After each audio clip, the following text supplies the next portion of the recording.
You'd expect the driver of this car to be a cad, wouldn't you? The BMW 6 Series was a yuppie's car before the word even existed. Drivers were flash, brash and loaded with new money. Look, I'm sorry, I'm not trying to diss BMW owners. It's just that back in the 80s, the 6 Series was a particular type of thing. It was a car for the man with the huge mobile phone and a pair of red braces. And it told everybody that you had an enormous portfolio. And so what if it only had 2 doors? Stuff the family. The most important person in the world was numero uno.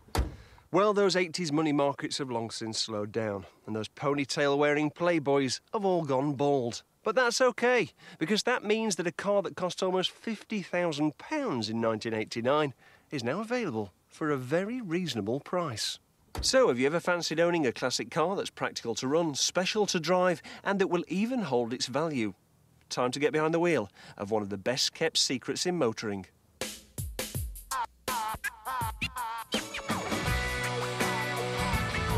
The 6 Series looks great on the road. That late 70s shape looks sharkish, cool and timeless, especially in dark colours. The 6 Series was the replacement for the 3-litre CSI, which spawned the CSL, the Batmobile. And when the 6 Series came out, it was a little bit disappointing because where the CSI had been a proper sports car, the 6 Series was a bit softer, a bit more of a luxurious wafter than a hard-edged bruiser. So BMW made a series of modifications over its life to try and put the thrill back into the driving. And none was more thrilling than this car, the ultimate 6 Series, the M635 CSI. And that M means it's got the motorsport engine from the M1 supercar, 286 brake horsepower, lowered and stiffened suspension, uprated brakes, 0 to 60 in just over 6 seconds, and a top speed of 158 miles an hour. And it's a BMW, so as long as it's serviced, it should go on forever. 150,000 miles is nothing for one of these. It's a big engine, but it's not having to work that hard, and the economy is pretty good, at up to 25 mpg. But what I really like is the way it eats up the miles. It's a grand tourer, just grand.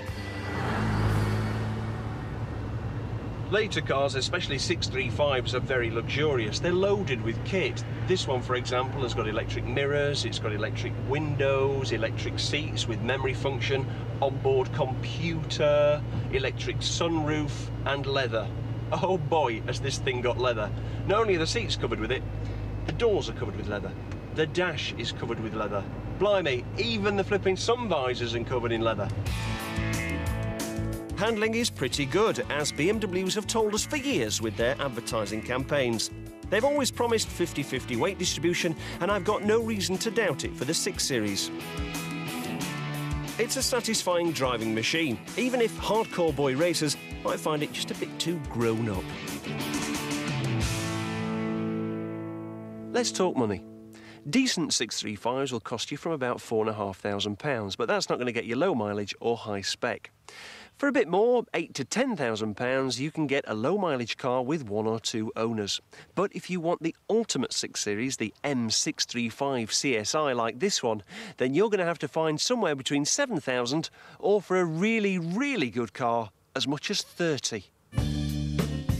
Bodywork is the problem with cars of this age. A front panel is £400 if the rust sets in, but that's just the start of it. If you want the car to stay looking good, you'll need some cash in the kitty for a rainy day, literally. But insurance and servicing are affordable if you shop around.